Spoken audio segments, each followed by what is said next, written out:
바야흐로 2002년 이제 온 나라가 월드컵 열풍으로 난리가 났었습니다. 우리나라가 역대 월드컵 최고 성적인 4위를 하면서 온 나라가 축제 분위기였습니다. 또한 우리나라에서 개최되는 첫 월드컵이었기 때문에 그 열기는 정말 어마어마했습니다. 사람들이 우리나라 경기가 있는 날에는 거리에서나 집에서 엄청 뜨겁게 응원하곤 했었습니다. 저도 대구 시내 한가운데서 월드컵을 봤었습니다. 하지만 그때 저에게는 아주 크고 중요한 기도의 제목이 하나가 있었습니다.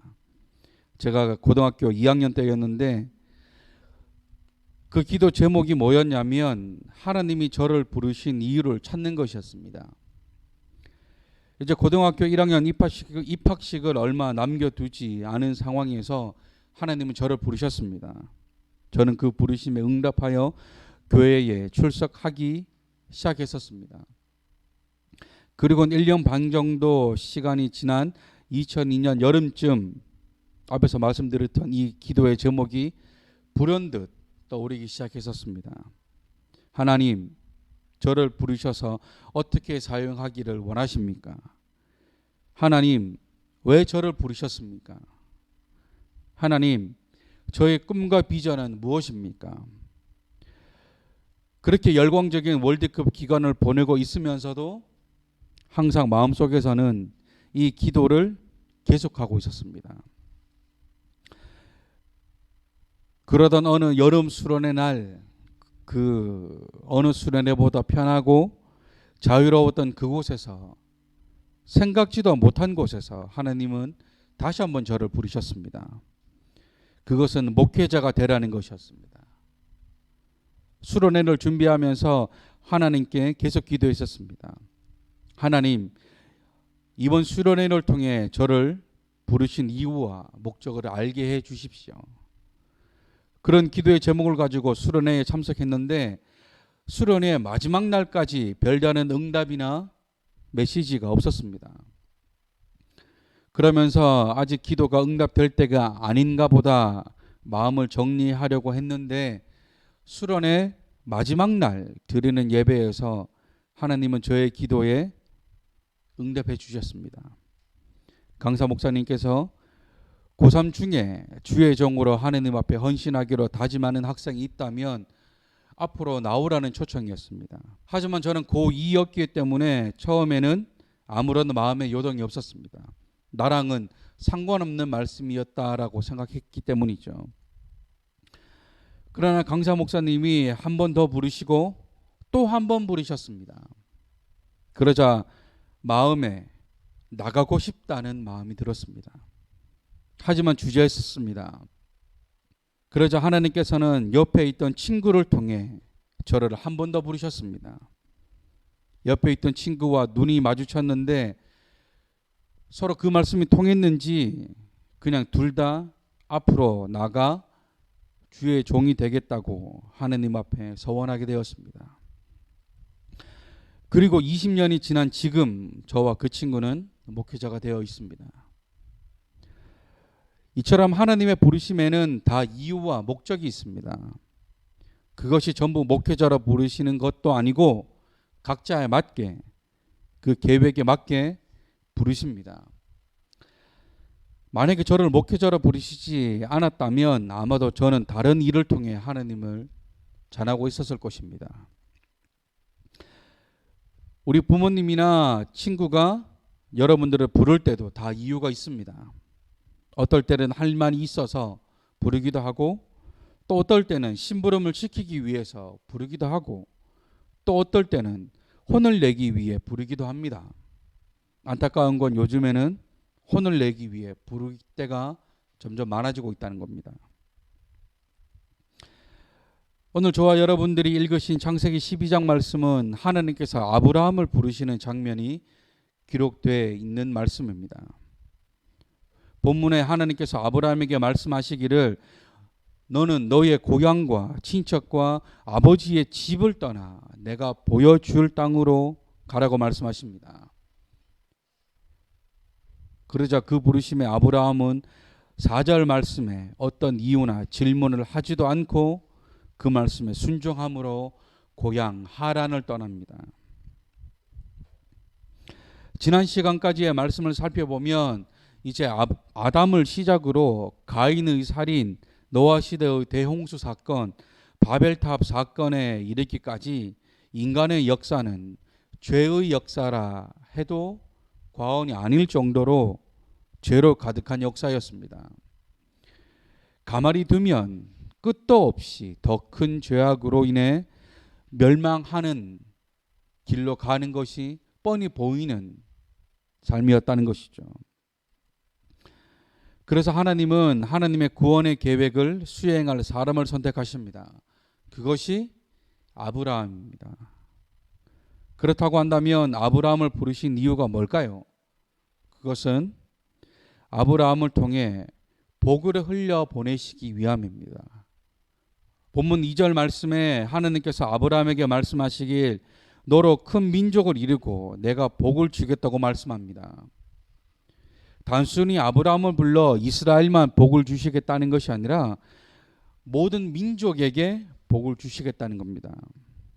정리하면 하나님이 아브라함을 부르신 것은 아브라함을 통해 모든 민족에게 복을 주시기 위함이라는 것입니다. 또한 아브라함처럼 하나님의 계획과 목적대로 부르심을 받은 사람이 또 있습니다. 그 사람은 노예 생활하던 이스라엘을 불러 다시금 하나님을 예배하도록 부르시기 위해 사용했던 모세입니다. 출애굽기 3장 10절 말씀입니다. 제가 읽습니다. 이제 내가 너로 바로에게 보내어 너에게 내 백성 이스라엘 자손을 애굽에서 인도하여 내게 하리라. 아멘. 하나님께서 광야 생활하던 모세를 부르셔서 이스라엘을 하나님이 준비하신 땅으로 인도하셨습니다. 그런데 이 아브라함을 부르실 때와 모세를 부르실 때 하나님이 그들에게 주신 것이 있습니다. 그것은 복과 권세입니다. 우리가 만화 영화를 통해서도 잘 알고 있듯이 하나님은 모세에게 엄청난 권세를 주셨습니다. 그가 들고 있던 지팡이로 바다를 가르는 권세를 주시기도 하셨고, 또한 그 지팡이로 바위를 치자 바위에서 물이 샘솟는 권세도 주셨고, 또한 모세가 손을 들자 전쟁에서 이스라엘이 승리하는 권세도 주셨습니다. 정말 이루 말할 수 없을 만큼 대단한 권세입니다. 아브라함 역시 복의 권세가 복의 근원이 되도록 엄청난 권세를 주셨습니다. 자신의 후손들이 자신을 통해 복을 대대로 이어받는다는 것은 누구나 원하는 권세입니다.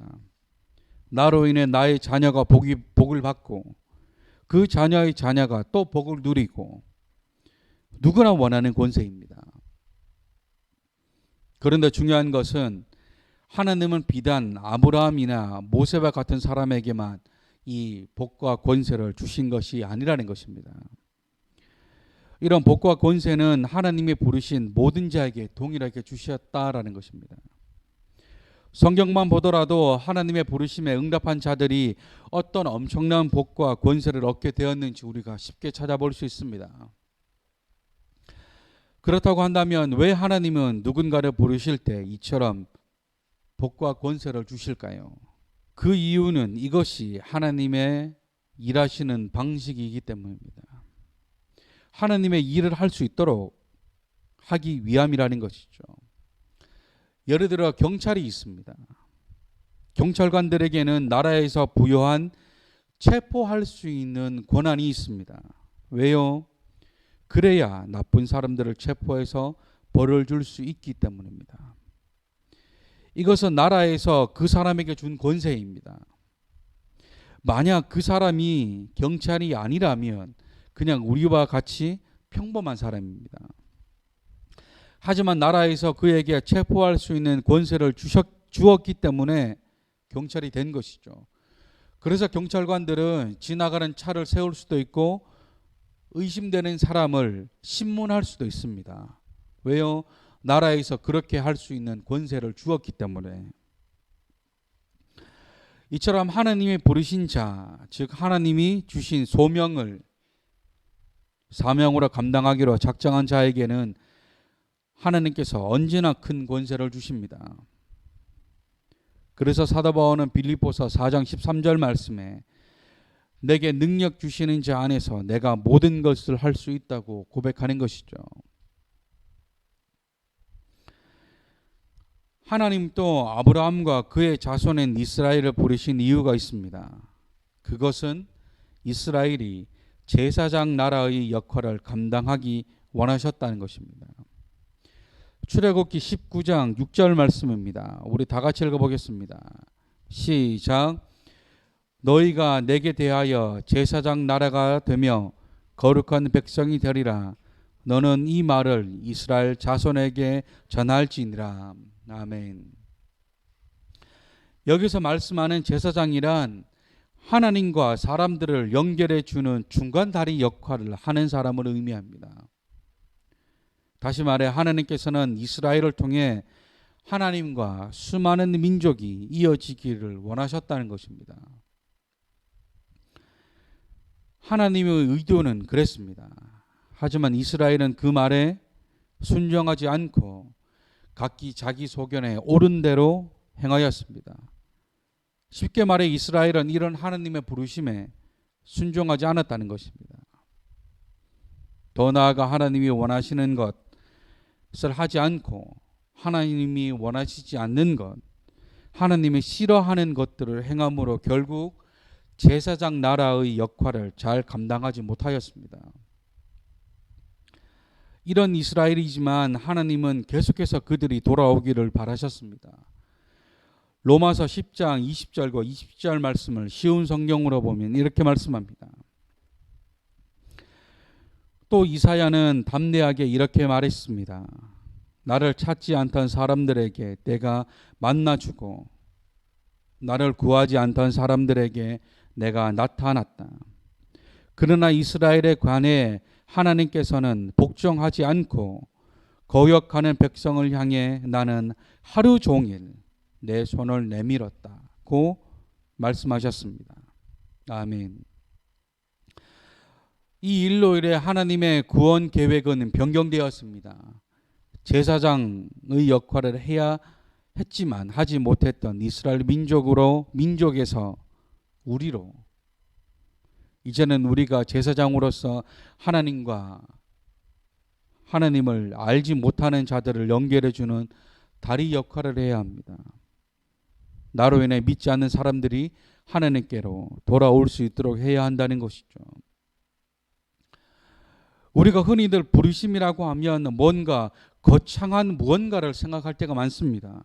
누구는 목회자로, 또 누구는 선교사로, 또 어떤 사람은 교사로 등등 이런 뭔가 직분을 부르심으로 착각할 때가 많습니다. 하지만 이것은 하나님께서 주신 역할일 뿐이지 그 의미와 목적은 다르지 않습니다. 사업하는 사람도, 음악하는 사람도, 연기하는 사람도, 유튜브를 하는 사람도 그 가운데 믿는 자가 있다면 그 부르심은 오직 하나입니다. 나로 인해 믿지 않는 자가 하나님께로 돌아오도록 하는 것, 나의 삶을 통해 하나님이 어떤 분이신지를 알게 하는 것, 그것이 하나님이 우리를 부르신 이유와 목적입니다. 아멘. 주님의 이름으로 바라고 원하는 것은 우리의 삶을 통해 하나님이 나타나기를 원하는 것입니다. 나의 말과 행동을 통해 하나님을 알지 못하는 사람이 하나님을 알게 되고, 더 나아가 하나님이 궁금해지고 그로 인해 교회에 오게 되고, 더 나아가 예수님을 나의 삶의 주인과 구세주로 영접함으로 또 한 명의 제사장이 만들어지는 것. 그래서 내 주변이, 내 학교가, 내 직장이, 내 지역이, 내 나라가, 전 세계가 하루빨리 하나님 앞에 나아가 주님을 찬양하고 경배하는 것, 이것을 위해 하나님은 우리를 부르셨습니다. 이 부르심에 합당한 자로 세워져 나아가시는 저와 여러분들이 되시기를 주님의 이름으로 축원합니다. 오늘은 하나님께서 저와 여러분들을 부르신 이유와 목적에 대해 살펴보았습니다. 하나님은 지금도 우리를 부르고 계십니다. 나로 인해 하나님이 어떤 분이신지를 나타내게 하려고. 이사야 6장 8절 앞부분에 이렇게 말씀합니다. 쉬운 성경으로 보면 그때에 내가 주님의 목소리를 들었다. 주께서 말씀하셨다. 내가 누구를 보낼까? 누가 우리를 위해 갈까? 이 말씀은 하나님께서 선지자 이사야를 부르시는 장면입니다. 하나님께서 하나님의 일을 위해 이사야에게 이렇게 말씀하십니다. 그러자 이사야의 대답이 그 뒷부분에 나오는데 이사야가 하나님의 부르심 앞에 이렇게 응답합니다. 내가 말했다. 제가 여기 있습니다. 저를 보내십시오. 아멘. 이 이사야 선지자의 결단과 고백이 저와 여러분들의 고백이 되어야 합니다. 그렇게 결단하시는 저와 여러분들이 되시기를 주님의 이름으로 축원합니다.